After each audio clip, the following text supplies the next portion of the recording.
Alright guys, happy weekend here. Finally getting to working on this Hemi from my overheating fiasco and my haul jobs, whatever, maintenance wise. So, doing a drain fill. I don't have a cool tool for, vacuuming coolant out, flush fill, whatever. I don't have a cool tool. So basically just put a little bit more water in. I already did the first drain. Now I'll take off the cap. I did pull, can't really see, the lower radiator hose. And then, get the light to shine down there.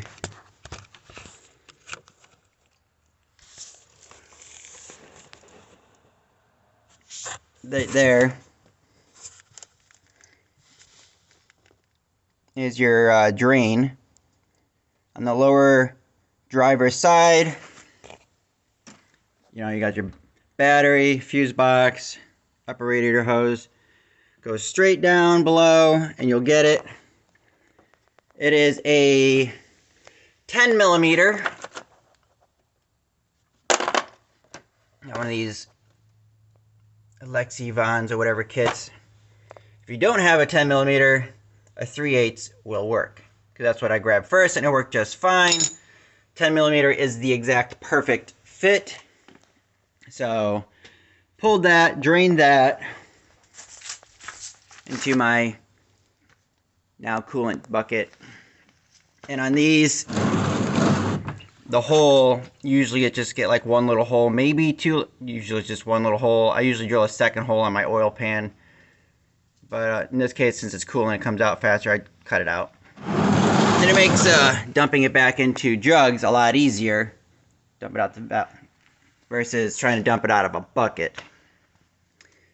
Anyways, this thing, Hemis hold like 16, actually I'm wrong. It's like 16, 18 quarts. I'd have to look it up again. I just read it and I can't remember.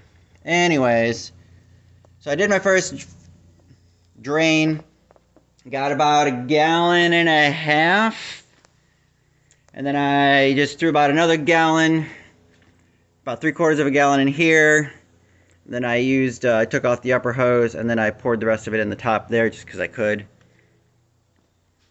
Because obviously your upper hose goes to your thermostat, which is like right here. Let's see if I can't. So, yeah. That right there is your thermostat, and then that is the thermostat wire. And on these Hemis, on my 2015 anyways, you have to buy the whole housing. Not just the little thermostat like back in the day. You just pop a thermostat in. No, it's the whole housing, and it is electronically controlled as far as I understand. So you can't just like boil it in water and see if it works. No, like the PCM actually controls the opening and closing. I don't like it, but I gotta go with the times, I guess. So anyways, poured 1 gallon.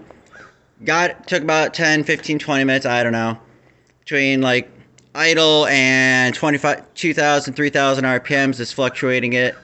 Trying to get the truck to heat up. Finally it heated up. And then it basically boiled over because it was water. So I'm pretty sure I got it flushed out for the most part. Obviously there's still water in the block. There's probably, basically water in the heater core. Anyhow, I'm going to go ahead and just fill it up. Like, I'm not going to sit here and keep, pouring water, trying to get it to come out clear. At this point, it doesn't matter. I'm going to go ahead and fill it back up. Amazon. I got the concentrate because, like we just said, there's still water in the block, water in the heater core, so I wanted to start with concentrate. So I'm going to put 2 gallons of concentrate in. Hopefully I can get the 2 gallons to fit. And then, of course, I got 50-50 after that. And then I got like 2 or 3 more 50-50 diluted gallons. Also, those are going to go in the bed box because I always like carrying fluid.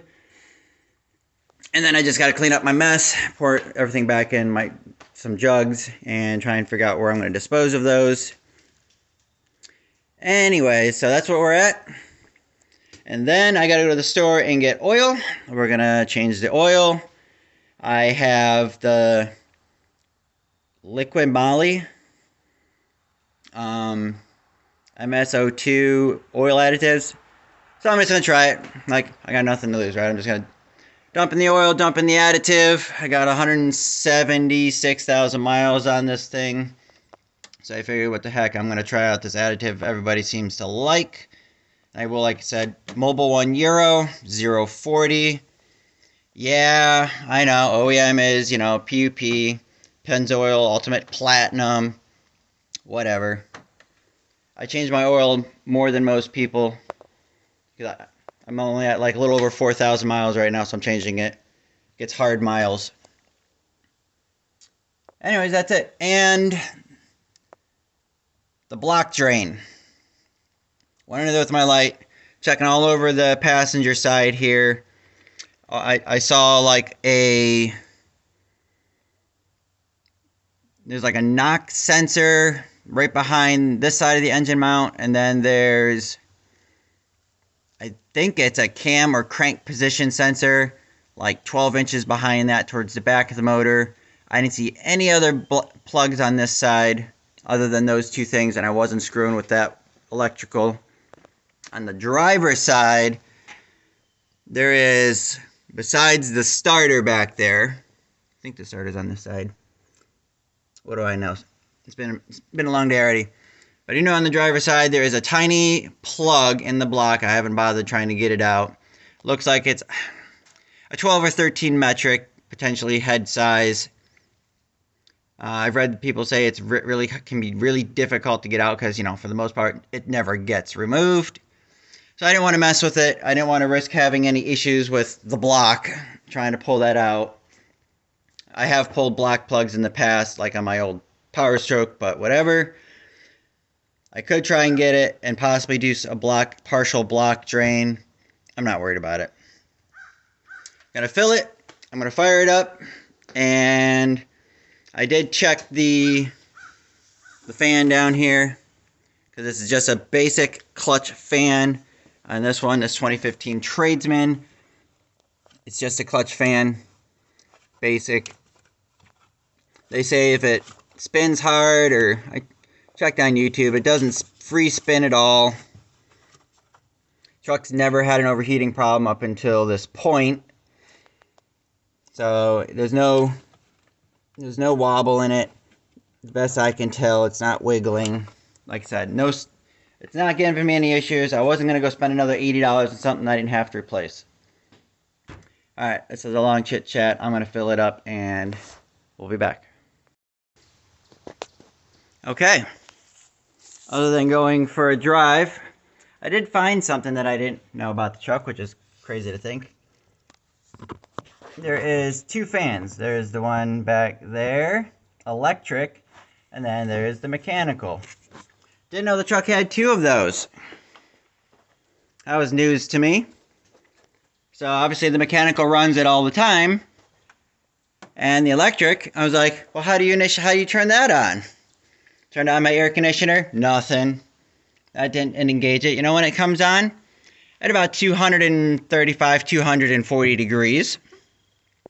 Well, I was trying to, you know, burp the system. I put about two gallons of full strength.